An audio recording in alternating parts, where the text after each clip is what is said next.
Okey, dalam video ni saya nak tunjukkan kepada anda bagaimana anda boleh hantar mesej secara bulk. Itu mesej banyaklah sekali hantar. Okey, first kali anda kena buatlah group contact dulu. Anda kena buat group contact. Contoh kat sini saya akan buat satu group contact. Saya boleh saya tulis buyer produk C. Katakanlah saya add. Okey, jadi tekan je group ni.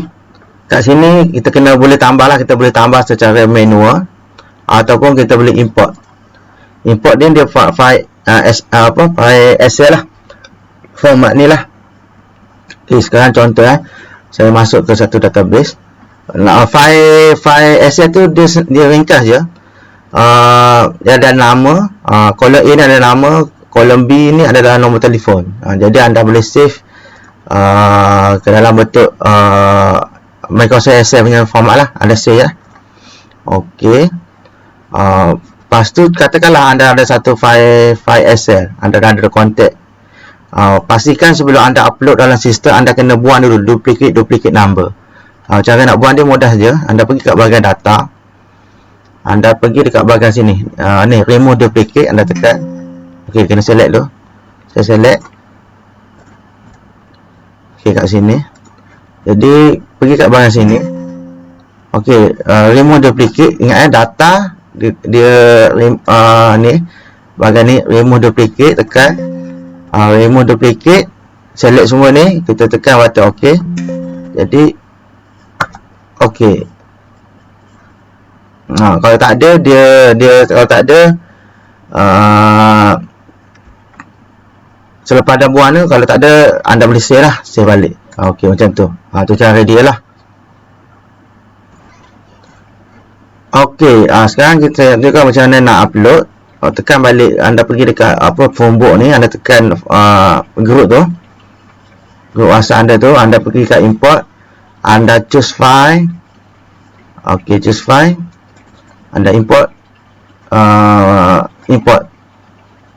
Okey, dah berjaya. Jadi selanjutnya macam mana cara nak blast? Kita pergi kat create campaign, masukkan nama campaign anda, tekan button next, pilih group mana yang anda nak hantar, pilih tag message. Contoh saya ambil media.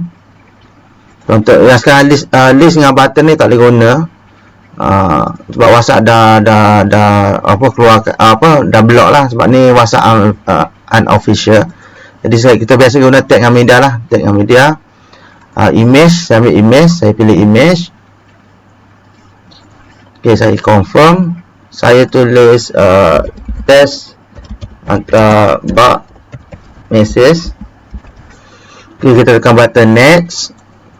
Ok, kat sini anda boleh set delay lah. Kalau nombor banyak, mungkin boleh letak banyak lagi. Kalau nombor banyak, biasa kita letak 15, 20 second kalau banyak lah.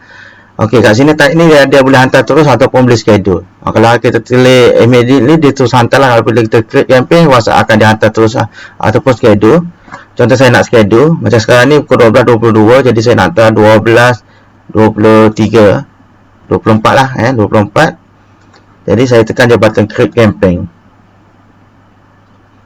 Ok, dah berjaya. Kita boleh semak juga dekat bahagian ni, campaign blast ni. Kat sini dia akan adalah status ni waiting. Lagi kalau berjaya dia akan processing dan complete lah. Jadi kita tunggu lah, kita tunggu sekejap.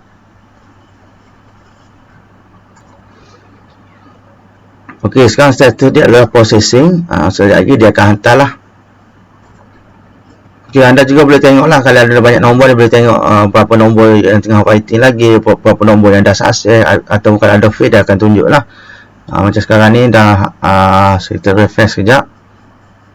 Ok, jadi semua dah berjaya hantar lah. Cuma sekejap lagi dia akan status ni, dia akan berubah lah. Ok, dia akan jadi complete. Ok, macam tu lah video, macam tu lah cara untuk buat bulk, nak hantar mesej secara bulk. Ok, semoga video ni bermanfaat.